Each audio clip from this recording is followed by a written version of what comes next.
नमस्कार, कंज्यूमर अड्डा में आपका स्वागत है। आपके साथ मैं हूं विपिन भट्ट और लेकर हाजिर हैं आपका ये मनपसंद शो, और जहां पर हम करते हैं आपके काम की और फायदे की बात। और आज ऐसी ही एक चर्चा लेकर आए हैं आपके सामने। जब डॉक्टर हो एआई तो कितनी रिस्की दवाई। एआई आपकी और हमारी ज़िंदगी में तेज़ी से कदम बढ़ा रहा है। आजकल हर तरफ इसकी चर्चा है। चैट जीपीटी से लेकर तो ग्रॉक और ना जाने क्या क्या डीप सीक वगैरह, इससे तो आप सब लोग रूबरू हैं। कुछ नए नए ट्रेंड्स आ जाते हैं, कभी गिलबी कभी कुछ, और एआई का चारों तरफ बोलबाला है। और खबरों में भी आप रोज़ एआई के किस्से कहानियाँ सुनते हैं। कभी नौकरियों पे बात आ जाती है, कभी कुछ और कि किस तरीके से ये हमारे जीवन को बदल देगा। लेकिन अब जब बात आ गई है कि एआई डॉक्टर ही बन जाएगा, अभी तो डॉक्टर गूगल की बात हुआ करती थी, लेकिन अब एआई अगर डॉक्टर का काम करने लगे तो क्या होगा, कितना रिस्की होगा या कितना इनोवेटिव होगा, इस पर एक बहस सी छिड़ गई है। हुआ क्या है, सबसे पहले वो मैं आपको समझाता हूं, बताता हूं, दिखाता हूं, उसके बाद इस पर बातचीत करेंगे, क्योंकि डॉक्टर कम्युनिटी भी हमें लगता है कि इस पर बटी हुई है। तो देखिए हुआ क्या है। रीड हॉफमैन कौन है, फाउंडर हैं लिंक्डइन के, और इन्होंने कुछ एक पोस्ट की, उसके जरिए अब ये बहस बढ़ गई। 10 से 15 साल में उनका कहना है कि एआई की बड़ी उपलब्धियां संभव होगी। किस फील्ड में? मेडिकल फील्ड में। क्यों होंगी? एआई से हर बीमारी के इलाज की संभावना है, वो ऐसा कह रहे हैं। मैं आगे आपको बताता हूं कि वो ऐसा क्यों कह रहे हैं और वो किस चीज़ को उदाहरण बना रहे हैं। डॉक्टरों के लिए मददगार होगा एआई, वैसे ये कह देने में कोई प्रॉब्लम नहीं है, कोई दिक्कत नहीं है कि डॉक्टरों की मदद कर सकता है। कोई भी टेक्नोलॉजी अगर डॉक्टरों की मदद करती है दैट इज़ फाइन। एआई रोग का पता लगाने में मदद करेगा। जी हाँ, ऐसे कई आर्टिकल्स इन दिनों इंटरनेट पर हैं जिसमें बोला जा रहा है कि एआई की मदद से अर्ली डिटेक्शन हो गया, ब्रेस्ट कैंसर का अर्ली पता लग गया, और भी बहुत सारी चीज़ें। एआई कागजी कामकाज को कम करेगा, दैट्स ऑल्सो फाइन कि ठीक है, यहाँ पर जो एक लंबी प्रक्रिया होती थी वो कम हो जाएगी। इसके अलावा ज़्यादा मरीजों का इलाज मुमकिन होगा। हाँ, अगर आप इलाज तेज करेंगे, थोड़ा जल्दी पता लगाएंगे, सटीक पता लगाएंगे, तो डेफिनेटली समय बचने वाला है। अब हुआ क्या, ये इंपॉर्टेंट है, ये ध्यान से देखिएगा। रेडिट पर एक पोस्ट आया है, एक यूज़र ने अपना पोस्ट साझा किया, उसके आधार पर हॉफमैन साहब ये सारी बातें कह रहे हैं, मतलब उसमें अपना प्रेडिक्शन जोड़ रहे हैं। उस पोस्ट में क्या था कि उस रीडर ने अपना एक अनुभव साझा किया, जिसमें उसने कहा कि उसको जबड़े में कोई प्रॉब्लम थी पिछले 5 साल से। अलग अलग डॉक्टर से वो मिला, सब कुछ किया, तमाम तरह के स्कैन हुए, दवाइयाँ हुई, लेकिन उसे रिलीफ नहीं मिल रहा था। फिर वो गया चैट जीपीटी पर और वहाँ पर उसने अपनी ये समस्या डाली। आगे क्या कहते हैं कि चैट जीपीटी ने उसको कुछ सजेशंस दिए। दरअसल उसके जबड़े में से एक आवाज़ आया करती थी, टक टक की। तो जब चैट जीपीटी ने उससे कुछ एक्सरसाइज और कुछ चीज़ें करने को कहा, तो उस यूज़र का दावा था जिसने रेडिट पे पोस्ट लिखी कि भाई मुझे तो बहुत जल्दी रिलीफ आ गया। जिस समस्या को मैं 5 साल से झेल रहा था, अलग अलग डॉक्टर्स के पास गया, अलग अलग इंस्टीट्यूट्स में गया, तमाम तरह के इलाज कराए, रिपोर्ट्स कराई, स्कैन कराए, मुझे कोई फ़ायदा नहीं हुआ, लेकिन एआई ने मेरी समस्या को समझा और तुरंत हल कर दिया। तो यहीं से ये बात आई कि जबड़े की जटिल बीमारी का इलाज हो गया। वो रेडिट पोस्ट को हॉफमैन साहब ने पढ़ा और वहां से उन्होंने ये अपना प्रेडिक्शन जोड़ा। एक और बड़ा प्रेडिक्शन बिल गेट्स की तरफ से, फाउंडर माइक्रोसॉफ्ट और दुनिया की जानी मानी हस्ती, वो कह रहे हैं कि एआई खत्म करेगा डॉक्टर्स और टीचर्स की कमी। कैसे? आने वाले वक्त में 2035 तक डॉक्टरों की कमी नहीं रहेगी, क्योंकि एआई उनकी बहुत सारी चीज़ों को रिप्लेस कर चुका होगा। बहुत सारा जो परामर्श जिसे हम कहते हैं कि आपको जो प्राथमिक चिकित्सा के लिए डॉक्टर से कंसल्टेशन की ज़रूरत होती है रोज़मर्रा की चीज़ों के लिए, वो काम एआई ही कर देगा। इस तरीके से डॉक्टरों के ऊपर बोझ कम होगा। फ्री इंटेलिजेंस के युग में एआई देगा परामर्श, और ये सब फ्री भी होगा। तो वो एक बड़ी बात कर रहे हैं यहाँ पर। तेज़ इनोवेशन से हेल्थ में क्रांति आएगी, ऐसा कह रहे हैं बिल गेट्स साहब। तो दोनों ही लोग, हॉफमैन हो या बिल गेट्स, ये कह रहे हैं कि क्या डॉक्टर्स को एआई रिप्लेस कर देगा? जब डॉक्टर हो एआई, कितनी रिस्की है दवाई। हम इसका एक और पहलू भी देख रहे हैं, क्योंकि बहुत सारे लोग जो हैं, जो डॉक्टर कम्युनिटी में, इस बात को एज इट इज शायद एक्सेप्ट ना करें। अब चर्चा की शुरुआत करते हैं। तो चलिए हम देखते हैं कि हमारे देश में डॉक्टर्स का क्या कहना है। हमारे साथ कार्यक्रम में जुड़ रहे हैं senior oncologist doctor Anshuman Kumar, the healthy India project media की एडिटर नीलम सिंह, और हेल्थ केयर एआई के एक्सपर्ट और स्क्रिप्टिक्स के सीईओ हर्ष मैकवान। बहुत बहुत स्वागत है आप सभी का। डॉक्टर अंशुमन, मैंने पूरी कहानी बताई कि कहाँ से हॉफमैन साहब क्या कह रहे हैं, क्या बिल गेट्स साहब के अपने अनुमान हैं। एक बात मैं अंडरस्टूड कर सकता हूं कि एआई किसी और तकनीक की तरह डॉक्टरों की हेल्प कर सकता है, लेकिन जो वो रेडिट वाला मामला है पूरा कि वो 5 साल से डॉक्टर्स के पास एक व्यक्ति जा रहा था, उसका कुछ हो नहीं पाया और अचानक से उसने चैट जीपीटी पे वो सवाल पूछा, वहां से एक सॉल्यूशन आया, उसको उसने फॉलो किया और सब कुछ ठीक हो गया। ये इत्तेफाक है या सच में एआई ने अपनी झलक दिखाई है कि वो क्या कर सकता है in the field of medical?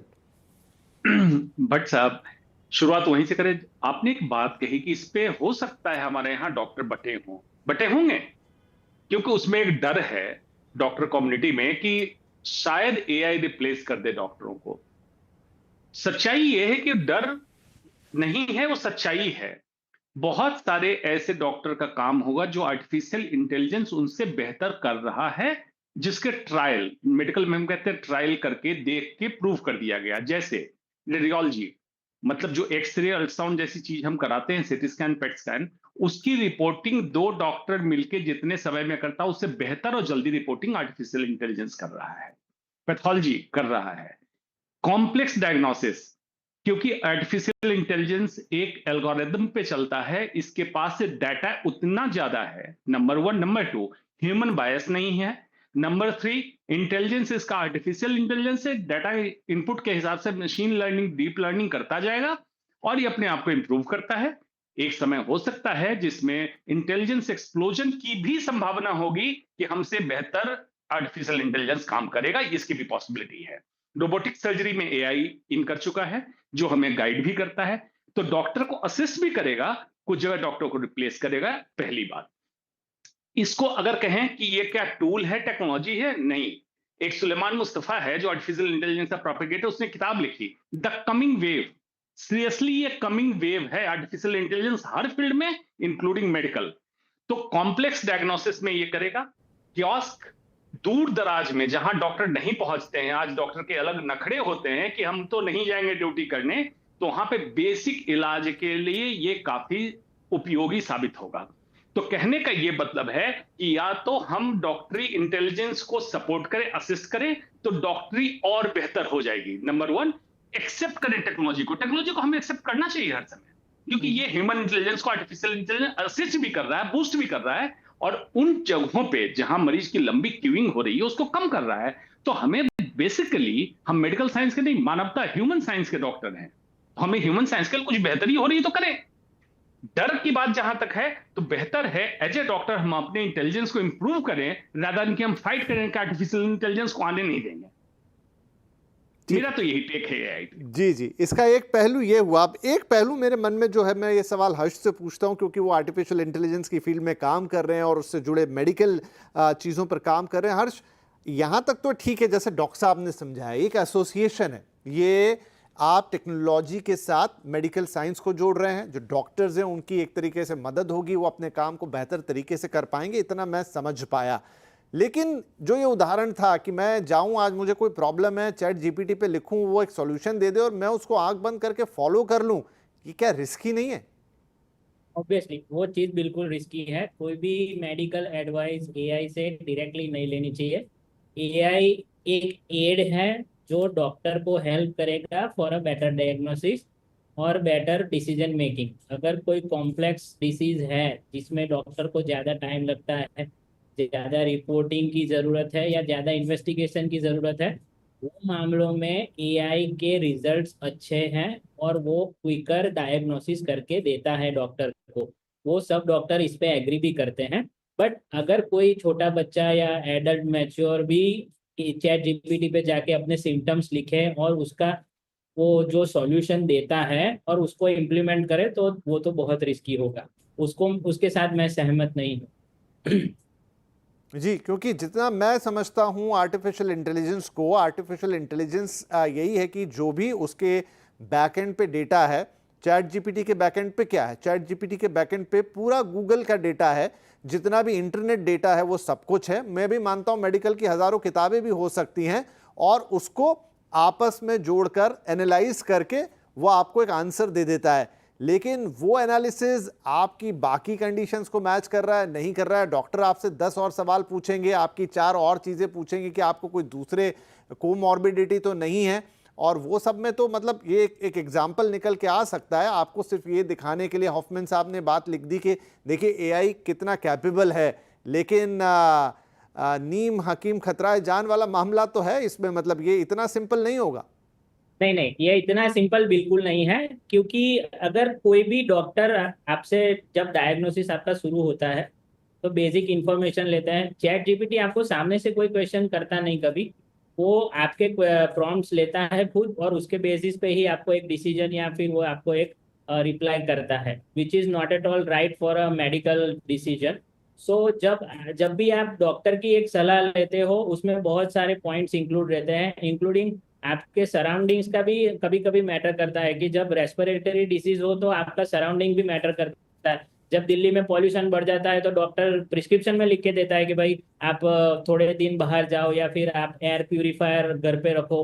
वो सब चैट जीपीटी को नहीं पता चलेगा ना कि आप कहाँ रह रहे हो, कौन सा एनवायरनमेंट है, आपके आजू बाजू में कौन सी चीजें राइट प्रेस कर रही है। तो वो सब भी बहुत मैटर करता है। अभी एआई इतना पावरफुल नहीं है कि वो आप कहाँ बैठे हो उसके बेसिस पे वो खुद ही एक डिसीजन लेके आपको एक परफेक्ट एंड टू एंड 100% आपका डायग्नोसिस इवन ट्रीटमेंट प्लान आपको दे सके। ठीक उसके है, लिए नीलम जी के got your point sir. Neelam ji के पास जाऊं, लेकिन उससे पहले शायद अंशुमन साहब कुछ इसमें ऐड करना चाह रहे थे। जी सर। जी बिल्कुल, हर्ष साहब की बात में मैं ऐड कर, जो आपने पूछा उसका दूसरा पहलू ये है, मैं कैंसर का डॉक्टर हूं।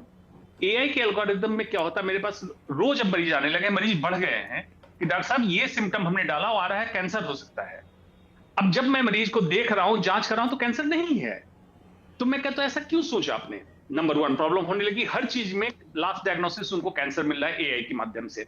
दूसरी जो प्रॉब्लम हो रही है, जो कैंसर के रोगी हैं वो मेरे सामने जब आके बोलते हैं कि डॉक्टर साहब अब तो बचने की इच्छा नहीं है, मैं मर जाना चाहता हूं या मर जाना चाहती हूं, तो मैं उनको इमोशनली सपोर्ट करता हूं। लेकिन आर्टिफिशियल इंटेलिजेंस अभी तक आर्टिफिशियल जनरल इंटेलिजेंस पे नहीं आया है, इमोशन उसमें इतना नहीं आया है। वो कहता है consult your psychiatrist, you have suicidal tendency, आपको आत्महत्या करने की ललक हो रही है, जाइए साइकियाट्रिस्ट को कंसल्ट कीजिए। अब देखिए कितनी दुविधा वाली बात हो गई। वो कह रहा है कि मैं पागल हो गया हूं कि आर्टिफिशियल इंटेलिजेंस मुझे ऐसा बता रहा है, लेकिन सच्चाई ये नहीं होती है। राइट जी।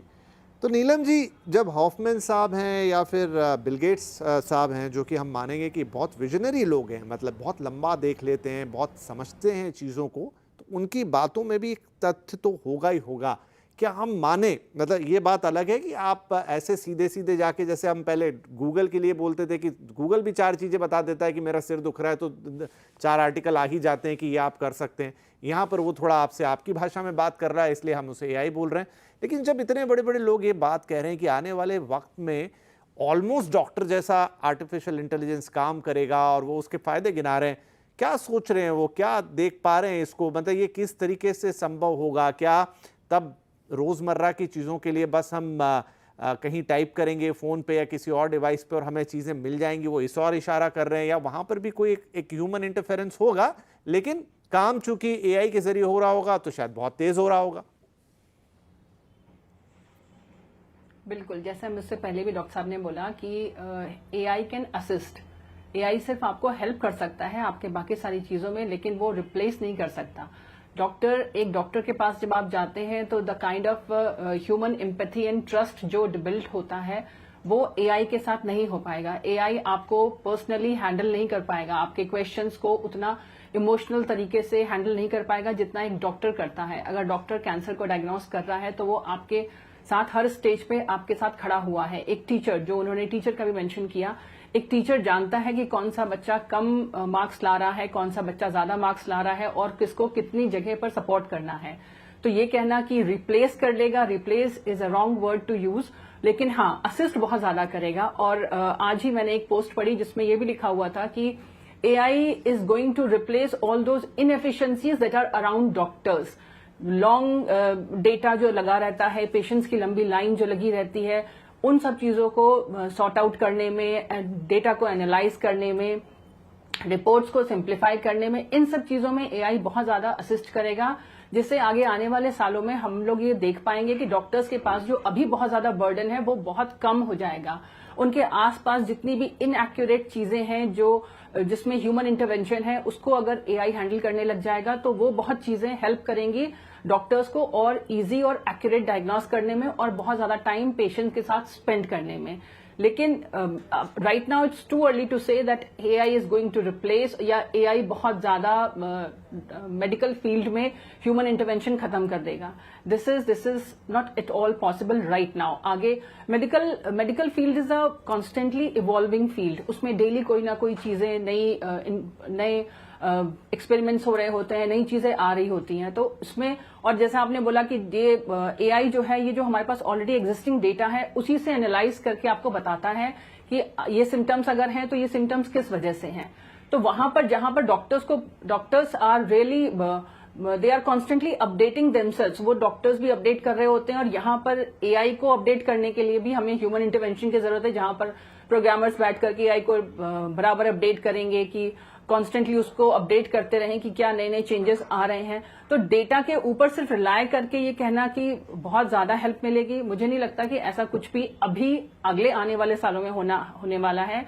जो भी होगा वो सिर्फ डॉक्टर्स को हेल्प करने के लिए होगा। एआई बहुत अच्छा, एक generative AI is a very good technology, जो वी शुड सेलिब्रेट दिस, जो जिस तरीके से ये चीजों को हेल्प कर रही है। लेकिन अगर हम लोग एआई चैट जीपीटी को एक इंफॉर्मेशन सीकिंग प्लेटफॉर्म की तरह यूज करेंगे, then it's going to be really a dangerous situation.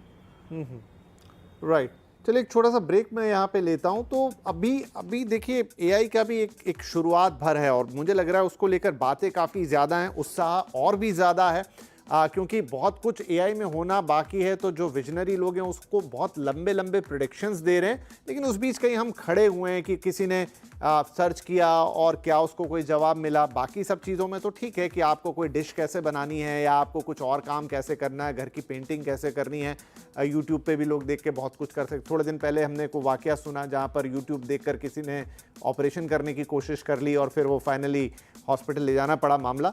तो चैट जीपीटी भी, जब मेडिकल की बात आती है, फॉर दैट इंस्टेंट कोई भी एआई ऐप क्या वो काम अभी करने में सक्षम है, ये एक बड़ी बात है। इसलिए शायद अभी वो वक्त आया नहीं है।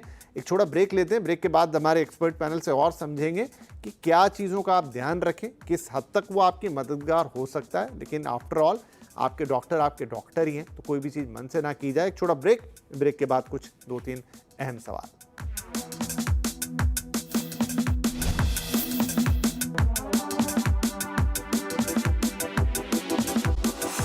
Welcome back. जब डॉक्टर हो एआई तो कितनी रिस्क की दवाई। एक वाकया आया जहां पर लिंक्डइन के फाउंडर ने शेयर किया एक रेडिट यूज़र का वाकया, जिसमें उसने लिखा कि एक बीमारी से वो परेशान था, जबड़े की, और जब उसने सारे इलाज करा के वो हार गया, लेकिन चैट जीपीटी से एक बार पूछा कि भाई मुझे तकलीफ है, और उससे जो जवाब आया उसके बाद जो उसने चीज़ों को फॉलो किया और वो ठीक हो गया। तो बात निकल आई कि एआई क्या अब डॉक्टर से बेहतर हो चले हैं, और फिर बिल गेट्स साहब का कहना और तमाम चीज़ें हमने ब्रेक से पहले बातचीत की। अब थोड़ा इसमें और आगे बढ़ते हैं।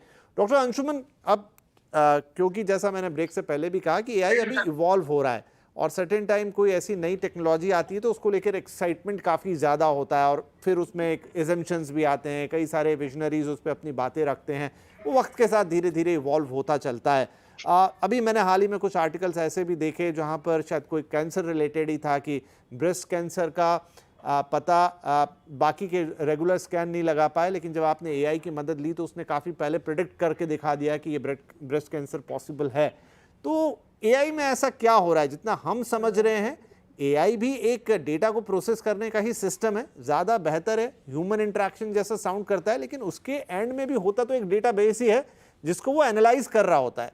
तो क्या ये मान लें कि उसकी जो एनालाइजिंग कैपेसिटी है वो अब ह्यूमन ब्रेन्स को थोड़ा पीछे छोड़ रही हैं, जो हम नहीं देख पा रहे हैं, हम नहीं समझ पा रहे हैं, इतनी प्रैक्टिस के बाद जो डॉक्टर फर्टिनिटी नहीं देख पा रही वो देख ले रहा है? भट्ट साहब, इसको बहुत ही अनबायस्ड मैं बोल रहा हूँ, इसलिए मत समझिए कि मैं डॉक्टर हूँ या नहीं हूँ। नीलम जी, हर्ष जी की महानता है कि बहुत ज्यादा, मुझे मालूम है इनको जानकारी है, ज्ञान है, लेकिन बेचारे थोड़ा डॉक्टर को सपोर्ट करने के चक्कर में थोड़ा कम बोल रहे हैं। मुझे पता है कि जानकारी इनको है। ये सिंपल व्हाट्सएप वीचैट टाइप का एआई नहीं है, ऐप मत समझिए इसको। ये इतना स्ट्रॉन्ग डेटाबेस है कि ह्यूमन माइंड इतना फास्ट प्रोसेस करे, इम्पॉसिबल है। क्वांटम कंप्यूटर की बात हो रही है जो अभी पब्लिक के पास नहीं है। लेकिन एक डिस्क्लेमर, क्योंकि पब्लिक शो है, डिस्क्लेमर ये देता चलूं कि जनरल पब्लिक के हाथ में, बंदर के हाथ में नारियल वाली बात हो जाएगी कि जब भी आप करेंगे आप डरेंगे ही एआई से, जब भी कुछ करेंगे अभी। लेकिन डॉक्टर के लिए सच में एक बून होने वाला है, वरदान होने वाला है इतना बड़ा। क्यों? हम लोग इसको समझ रहे हैं स्पेक्ट्रम ऑफ P2P। प्रिवेंशन मतलब किसी भी बीमारी जो प्रिवेंटेबल है, प्रिवेंशन, प्रिडिक्शन एंड पॉसिबिलिटीज। मतलब कि जो आपने बताया कि ब्रेस्ट का एनालिसिस, इमेज एनालिसिस इतना फास्ट किया, प्रिडिक्ट किया कैंसर होने वाला है या कैंसर हो सकता है, हार्ट डिजीज की पॉसिबिलिटी है या हार्ट अटैक की पॉसिबिलिटी है, इसकी पॉसिबिलिटीज, प्रोसीजर्स, पिल्स, क्या करना चाहिए। इवन रोबोटिक सर्जरी, क्यों मैं बार बार कह रहा हूं, रोबोटिक सर्जरी इंसान सर्जन ही करता है, लेकिन जिस माइन्यूट होल के साथ एआई कर रहा है, ह्यूमनली इम्पॉसिबल था, इसमें हेल्प कर रहा है एआई, फास्ट प्रोसेसिंग कर रहा है डाटा का, एंड पैलिएटिव केयर। दूर दराज में पैलिएटिव केयर सेंटर खोल लीजिए, क्यों हॉस्पिटल पे लोड बढ़ेगा।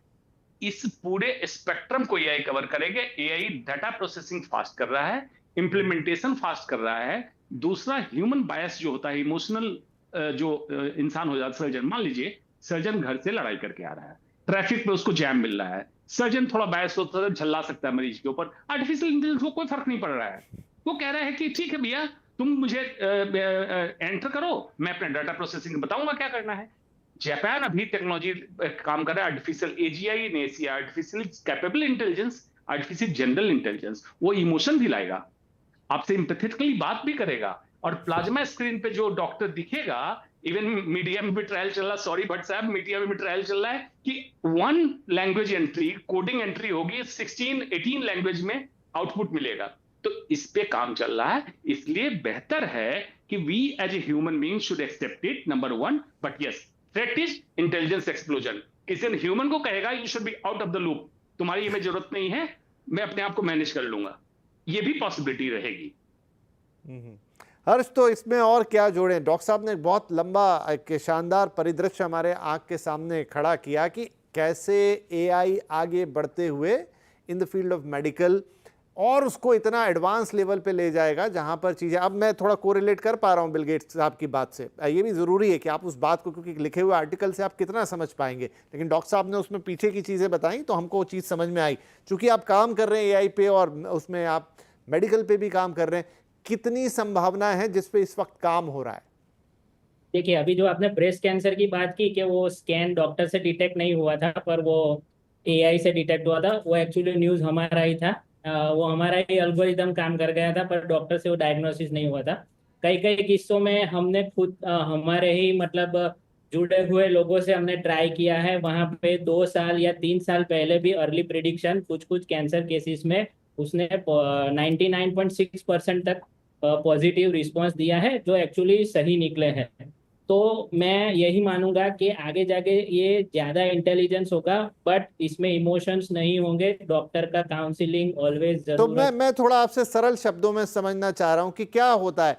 मतलब आपने कोई स्कैन किया, breast cancer for example, scan किया, तो उसको कोई वैसे स्कैन को कोई डॉक्टर एनालाइज करता है, वो देखता है रिपोर्ट्स, या वो जो फिल्म्स हैं वो देखता है, उसको क्या कोई मशीन देख रही होती है? कैसे वो एनालाइज होकर प्रिडिक्ट कर रहा होता है कि ये यहाँ पर कैंसर की पॉसिबिलिटी है? Just to understand.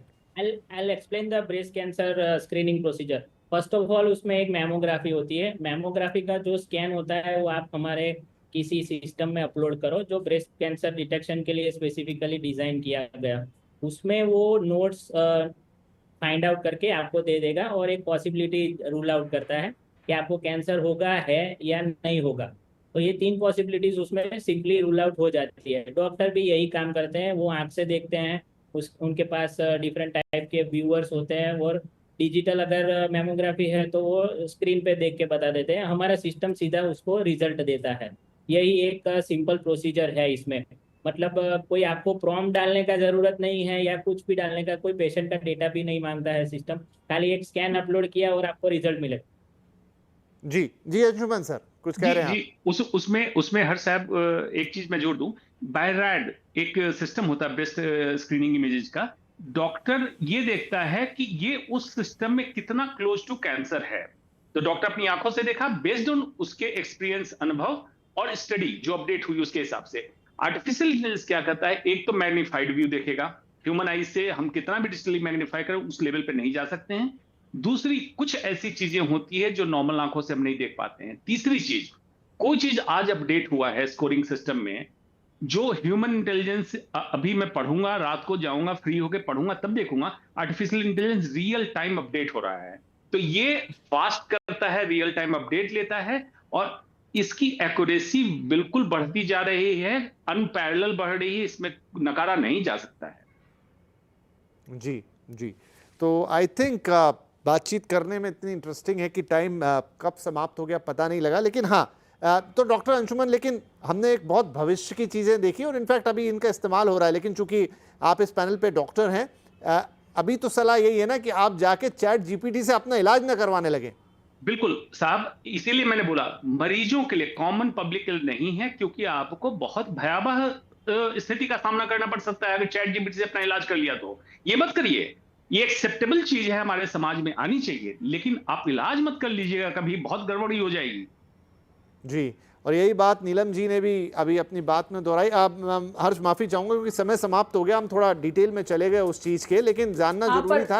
हम बोलना चाह रहे थे जी जी, डॉक्टर अंशुमन जो बोल रहे थे, बिल्कुल सर, ये बिल्कुल सही बात है कि ये बहुत अच्छी टेक्नोलॉजी है और आगे आगे ये बढ़ेगी, लेकिन ये असिस्ट बहुत अच्छे से कर पाएगी।